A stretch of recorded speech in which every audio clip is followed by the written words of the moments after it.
¿Qué tal? Vamos a entrarle de lleno a un tema que, la verdad, cada vez pesa más en el currículo del CFA nivel 1, la geopolítica. Justo vamos a revisar esos conceptos que son indispensables, los que sí o sí hay que tener claros para el examen. Ok, pero a ver, ¿por qué nos debería importar esto? Piénsenlo así. Una simple disputa comercial, unas elecciones que nadie se esperaba, o peor, un conflicto internacional, todo eso le pega durísimo a los mercados y genera una volatilidad tremenda.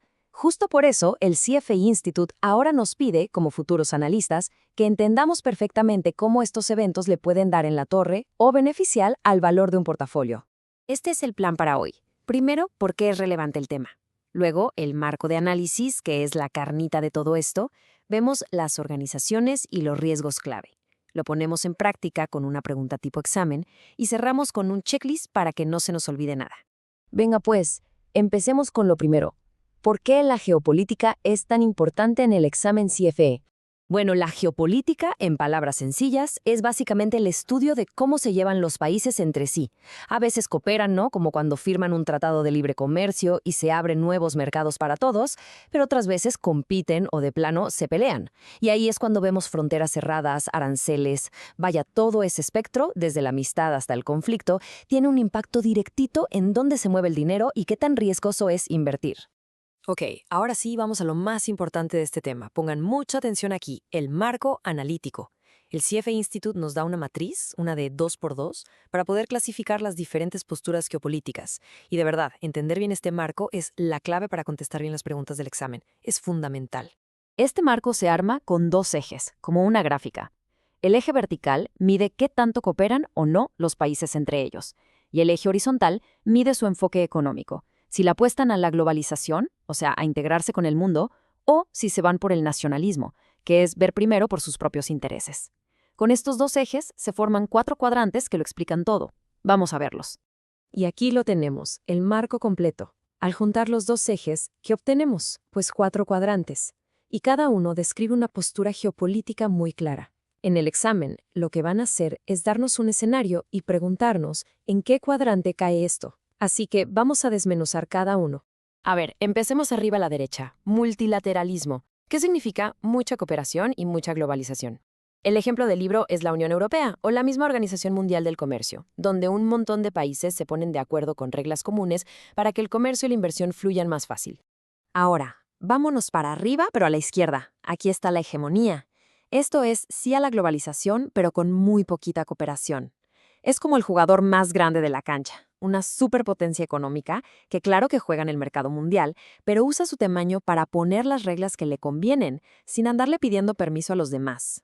Abajo a la izquierda tenemos la autarquía. Este es el caso más extremo de nacionalismo y cero cooperación.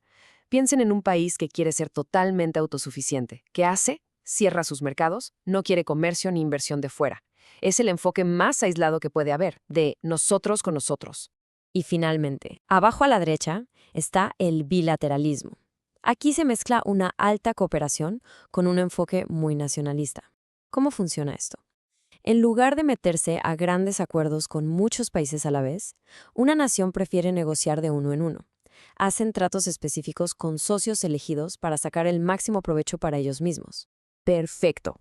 Ahora que ya tenemos claro el marco, pasemos a ver quiénes son los jugadores principales, o sea, las organizaciones clave en todo este escenario, y también de qué nos tenemos que cuidar, los riesgos geopolíticos. Ojo, para el examen es súper importante que no confundan el papel de estas 3 organizaciones. La clave es asociar cada una con su chamba principal. A ver, Fondo Monetario Internacional, piensen en estabilidad monetaria y balanza de pagos. Banco Mundial, piensen en combatir la pobreza y apoyar a países en desarrollo. Y la OMC, pues son las reglas del comercio mundial. Así de simple. El currículo también nos habla de 3 tipos de riesgo geopolítico. 1. Riesgo de evento. Sabemos que algo va a pasar, como unas elecciones, pero no sabemos quién va a ganar. 2. Riesgo exógeno. Estos son los que nos caen de sorpresa, un cisne negro como una guerra o una pandemia. Y 3. Riesgo temático. Estas son tendencias que ya conocemos y que se cocinan a fuego lento, como el cambio climático o la migración. Y un tip para el examen. Los riesgos temáticos son los que más importan para invertir a largo plazo. Ok, suficiente teoría. Vamos a ver cómo se ve esto en la vida real, o bueno, en el examen. Vamos a desmenuzar una pregunta típica. Aquí tenemos una pregunta de ejemplo. Dice, un actor estatal que generalmente es cooperativo con otros países y principalmente nacionalista en la búsqueda de sus objetivos, se dice con mayor precisión que exhibe. Y nos dan las opciones. El secreto aquí, como siempre, es encontrar las palabras clave, esas dos dimensiones de nuestro marco. Y las palabras clave saltan a la vista: cooperativo y nacionalista. Ya está. Esas son las coordenadas en nuestro mapa. Cooperativo nos pone en la mitad superior del eje vertical. Nacionalista nos pone en la mitad derecha del eje horizontal. Ahora, simplemente, ¿dónde se cruzan esas dos líneas?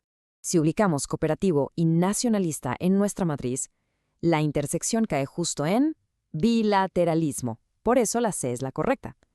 ¿Por qué no las otras? Bueno, la autarquía es de no cooperación, así que descartada. Y la hegemonía es de globalización, no de nacionalismo, así que tampoco. No hay pierde. Muy bien, para cerrar y que todo esto quede bien amarrado, vamos a hacer un repaso final de los puntos que hay que tatuarse en la memoria.